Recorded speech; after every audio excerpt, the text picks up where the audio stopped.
अकोला जिल्हा सर्वोपचार रुग्णालयात काल रात्री रुग्णाचे नातेवाईक आणि डॉक्टर यांच्यात चांगलाच राडा झालाय। डॉक्टरांच्या हलगर्जीपणामुळे आपल्या रुग्णाचा मृत्यू झाल्याचा आरोप रुग्णाच्या नातेवाईकांनी केला असून येथील डॉक्टरांना मारहाण केल्याची घटना काल रात्री 10 वाजताच्या दरम्यान घडली। त्यामुळे सर्वोपचार रुग्णालयातील डॉक्टरांनी संपाचे हत्यार उपसले असून येथील सुरक्षा रक्षक करतात तरी काय असा प्रश्न उपस्थित झालाय। अकोला जिल्ह्यातील सर्वोपचार रुग्णालयात कैलास टेकडी येथील 19 वर्षीय अंकित वीरेंद्र चतुर्वेदी याला रुग्णालयात भरती करण्यात आलं होतं। या रुग्णाची तब्येत खराब असल्याने त्याचा काल रात्री 10 वाजताच्या सुमारास उपचारादरम्यान मृत्यू झाला। मात्र आपल्या रुग्णाच्या मृत्यूला येथील डॉक्टर आणि प्रशासक जबाबदार असून त्यांच्या हलगर्जीपणामुळे आपला रुग्ण दगावल्याचा आरोप करत रुग्णाच्या नातेवाईकांनी रुग्णालयातील डॉक्टरांना जबर मारहाण केली आहे। यात 3 डॉक्टर जखमी झाले असून अंकितच्या मृत्यूला जबाबदार असलेल्या डॉक्टरांवर कारवाई होत नाही तोपर्यंत अंकितचा मृतदेह ताब्यात घेणार नसल्याचं अंकितच्या कुटुंबियांनी सांगितलंय।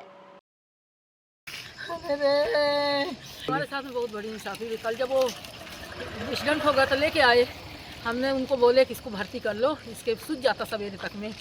उन्होंने छुट्टी दे दी है, एक टेटनिस की सुई दी है, पट्टी करके छुट्टी दे दी है। और छुट्टी देने के बाद में जब मैं चली गई या लेडी हार्डिंग में उसको फिटर देने, तो वहाँ से रिफ़र करे तो आए तो लिए नहीं रिफ़र में उन्होंने भर्ती। हमने इधर उधर दौड़ धूप करके भर्ती कर लिए। 4 बजे तक बोले सीटी स्कैन निकालेंगे, जब तुम्हारी दवाई करेंगे तो उल्टी कर करके पानी पी पी के लड़का जान छोड़ दिया।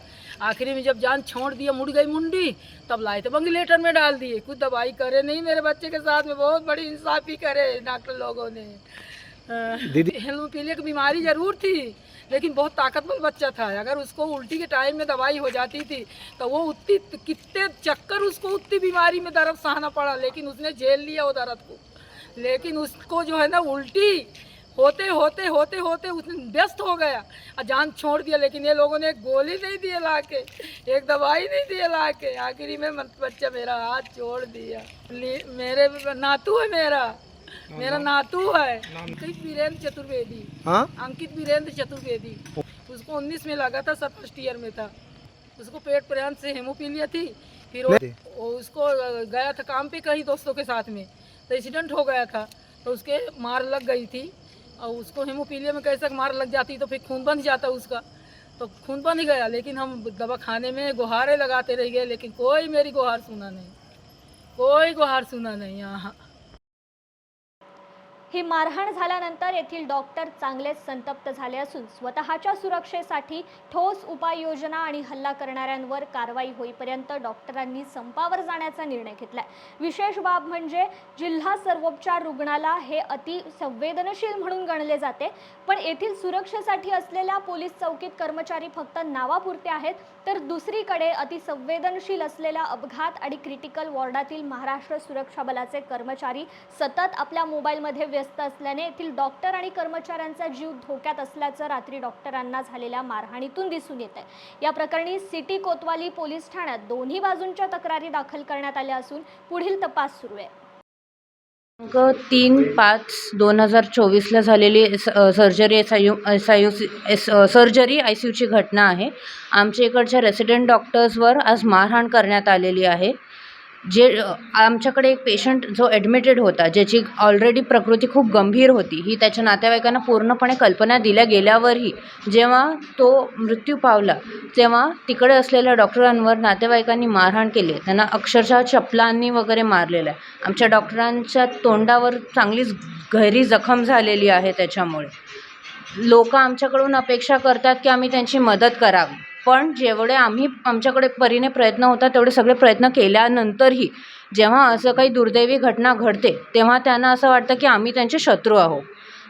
ही जी मानसिकता आहे ही आमच्या जीवासाठी धोकादायक आहे। आणि ही पहिली घटना नाही आहे ना या हॉस्पिटलची, ना महाराष्ट्र किंवा इंडियातल्या कोणत्याही हॉस्पिटलची। अशी घटना जवळपास दररोज कोणत्या ना कोणत्या रूपात आमच्या सगळ्यांसोबत घडली जाते। लोकांना जेव्हा हे न्यूज चॅनल्सवर दिसतं तेव्हा त्यांना असं वाटतं की काहीतरी बनवलेल्या घटना आहेत, पण आम्ही हे रोज फेस करतो। ॲक्च्युली हे रिअल लाईफमध्ये आम्ही फेस करतो। आमची मागणी किती टाईमपासूनची मागणी आहे की सिक्युरिटी गार्ड्सची सेवा आम्हाला द्यावी, कारण हे गरजेचं आहे। ICU सारख्या ज्या इतक्या सेन्सिटिव्ह जागा आहेत तिकडे सुद्धा सध्या गार्ड्स नाही आहेत। तर असं जर काही आलं तर आम्ही कशा प्रकारे स्वतःची संरक्षण करावं.